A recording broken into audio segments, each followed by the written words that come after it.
হ্যাঁ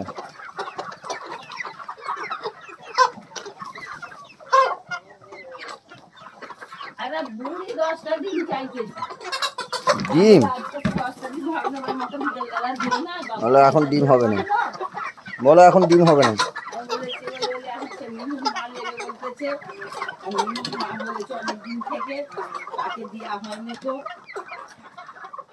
তাকে পরে দেবে, হ্যাঁ আমাকে 10টা ডিম দাও না বলেছি দিয়ে আসে নিজে কেন বেচতে পারবে না, কাকে দেবে?